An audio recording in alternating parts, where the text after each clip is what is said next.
Cuando pensamos en un tsunami, la mente nos lleva de inmediato a paredes de agua de 20 o 30 metros destruyendo zonas costeras habitadas. Pero la ciencia registra un evento tan monstruoso que hace que esas cifras parezcan simples olas de piscina de juego. En la mitad del siglo XX, en un rincón aislado de Alaska, la naturaleza desató un monstruo líquido que alcanzó una altura de más de 500 metros de altura, borrando montañas enteras de un solo golpe. Esto no fue el impacto de un asteroide ni una leyenda de marineros, sino un cataclismo real que desafió todas las leyes de la física que los científicos consideraban sagradas. Prepárense para descubrir la historia del tsunami imposible de Lituya, la ola más grande jamás registrada en la historia de la humanidad que obligó a los expertos a reescribir sus libros desde cero. Si no quieren perderse ni un solo detalle de cómo este gigante de agua desafió toda la lógica de la física y quieren seguir descubriendo los secretos más oscuros de nuestro planeta cambiante, suscríbanse al canal ahora mismo y activen la campana de notificaciones para estar al tanto de cada nueva investigación que subamos.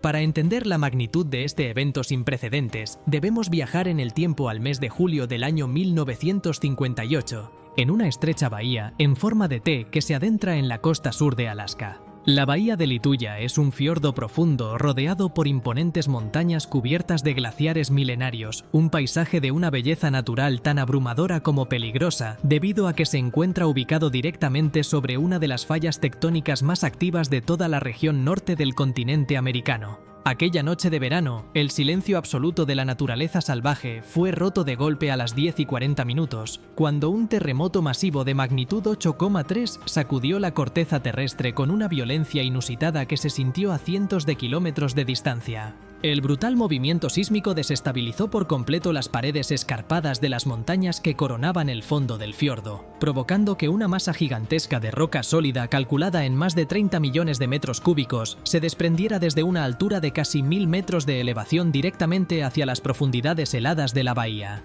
El impacto de esa colosal avalancha de piedra contra el agua fue equivalente a la fuerza de un meteorito chocando contra la Tierra, generando un desplazamiento hídrico instantáneo que la física moderna nunca antes había presenciado. El agua atrapada en el estrecho fondo del fiordo no tuvo espacio para disiparse hacia los lados, por lo que fue empujada hacia arriba por la tremenda energía del choque, creando una pared vertical de agua sólida tan alta que cubrió por completo la colina que se encontraba justo enfrente del desprendimiento geológico. Cuando los científicos llegaron al lugar de los hechos días después del desastre, quedaron completamente mudos al descubrir que la vegetación y los árboles centenarios de la montaña habían sido arrancados de raíz de forma limpia, hasta una altura máxima de 524 metros sobre el nivel del mar habitual. La escala de la destrucción visible en las laderas de la bahía era algo que los geólogos de la época simplemente no podían procesar dentro de sus modelos teóricos tradicionales. Encontrar una línea de desmonte absoluto a más de 500 metros de altura significaba que el agua había subido más alto que el edificio más alto del mundo construido por el ser humano hasta ese momento de la historia.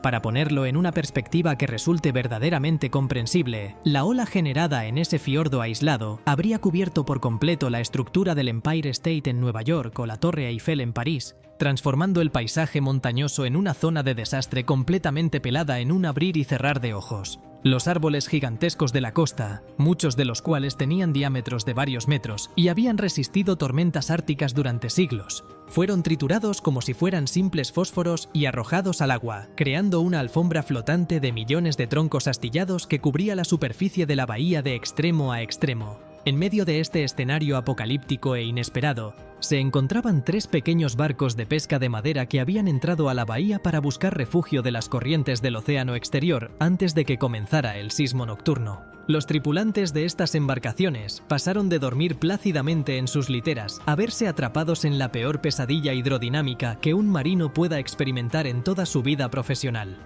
Uno de los barcos, capitaneado por un hombre llamado Howard Ulrich, se encontraba anclado cerca de la entrada de la bahía cuando el movimiento de la tierra comenzó a sacudir el casco de forma violenta. Ulrich subió rápidamente a la cubierta de su nave y presenció una escena que describió posteriormente como un horror absoluto. El fondo de la bahía parecía estar sufriendo una explosión volcánica interna, mientras una montaña de agua negra y sólida se levantaba del mar, avanzando hacia él a una velocidad superior a los 160 km/h. El capitán Ulrich reaccionó con un instinto de supervivencia asombroso al soltar de golpe toda la cadena del ancla y encender el motor para intentar poner la proa del barco de frente contra el monstruo líquido que se aproximaba a toda velocidad. El muro de agua alcanzó la embarcación antes de que pudiera ganar velocidad, levantando el pequeño barco de pesca y arrastrándolo hacia la copa de los árboles de la ladera montañosa en un viaje vertical que parecía no tener fin. De alguna manera milagrosa que desafía las leyes de las probabilidades, la estructura de la nave resistió la tremenda presión del agua y logró surfear la cresta de la ola antes de caer en el vacío, cuando el nivel del mar comenzó a retirarse de forma tan rápida como había llegado.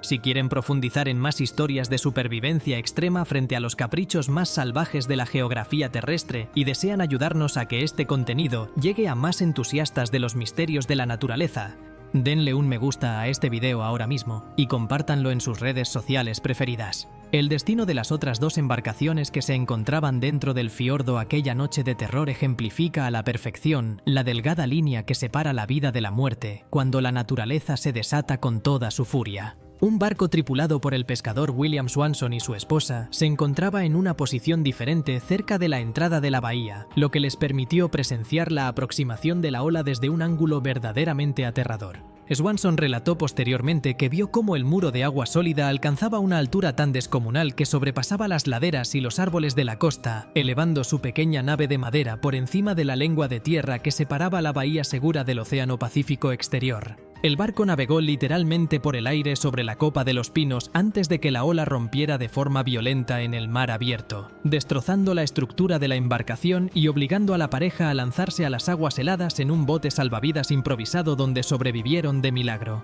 Lamentablemente, la tercera embarcación que se encontraba en el interior del fiordo no corrió con la misma suerte, ya que estaba ubicada mucho más cerca del epicentro del desprendimiento geológico en el fondo de la bahía. La nave fue alcanzada de lleno por la masa hídrica inicial en su punto de máxima energía destructiva, lo que provocó que fuera desintegrada por completo de forma instantánea sin dejar rastro de sus tripulantes ni de los restos materiales flotando en la superficie. Las operaciones de búsqueda y rescate que se desplegaron en los días posteriores solo pudieron constatar la magnitud de un cataclismo que parecía sacado de las páginas de un libro de mitología antigua sobre el fin de los tiempos. La desaparición absoluta de toda la vegetación costera en un perímetro de varios kilómetros dejaba una marca indeleble que tardaría siglos en borrarse del paisaje geográfico de Alaska. Cuando la noticia de lo ocurrido en este rincón aislado del mundo llegó a las principales universidades y centros de investigación científica en los meses siguientes, la primera reacción de la comunidad internacional fue de un profundo escepticismo e incredulidad absoluta. Los físicos teóricos argumentaban que era hidrodinámicamente imposible que un terremoto o un desplazamiento de tierra generara una ola de más de 500 metros de altura sin violar los principios básicos de la conservación de la energía y la resistencia de los fluidos. Los expertos en tsunamis de la época estaban acostumbrados a estudiar fenómenos oceánicos abiertos, donde las olas ganan altura de forma gradual al acercarse a las costas bajas y arenosas de los continentes habitados. La idea de que una sola masa de agua pudiera escalar una montaña entera hasta borrar árboles centenarios a esa altura récord parecía una exageración producto del trauma de los sobrevivientes de la tragedia. Fue necesario el desarrollo de nuevos estudios de ingeniería y la creación de modelos hidráulicos avanzados en laboratorios a escala para que la ciencia comprendiera que se encontraba ante un fenómeno completamente diferente, acuñando por primera vez el término de megatsunami para describir estos cataclismos. Los investigadores descubrieron que la forma de embudo estrecho que posee la bahía de Lituya actuó como un amplificador perfecto, concentrando toda la energía del desprendimiento de roca en una sola dirección sin permitir que el agua se dispersara. Este descubrimiento transformó por completo la evaluación de riesgos geológicos a nivel mundial, obligando a los expertos a buscar otros fiordos y lagos alpinos alrededor del planeta donde un fenómeno similar pudiera repetirse en el futuro. Hoy en día, lugares en Europa, América del Sur y Asia son vigilados de forma constante con sensores de movimiento y satélites automáticos, sabiendo que existen laderas inestables capaces de generar olas imposibles si sufren un sismo de gran magnitud. La lección que dejó el desastre de Alaska es un recordatorio directo de que la escala de nuestro planeta siempre superará las expectativas y los límites que la ciencia intenta imponer a través de sus teorías preestablecidas. El tsunami de 524 metros de altura demostró que el verdadero peligro de los océanos no proviene siempre de fallas submarinas lejanas situadas en medio del mar, sino del colapso de las propias montañas que decoran nuestras costas más hermosas. Los sobrevivientes que lograron surfear la cresta de ese monstruo líquido vivieron el resto de sus días con un respeto sagrado hacia el agua, sabiendo que el paisaje más pacífico y majestuoso puede transformarse en una trampa mortal en menos de 2 minutos. La vegetación en la bahía ha comenzado a crecer nuevamente de forma muy lenta a lo largo de las últimas décadas, pero la línea divisoria donde los árboles viejos se detienen sigue siendo perfectamente visible desde el cielo como una cicatriz permanente que la Tierra se niega a borrar. El reloj de la geología sigue avanzando a su propio ritmo pausado y silencioso, acumulando tensión en las fallas tectónicas de las regiones polares mientras el hielo de los glaciares se debilita, aumentando el riesgo de nuevos desprendimientos de tierra masivos en el futuro.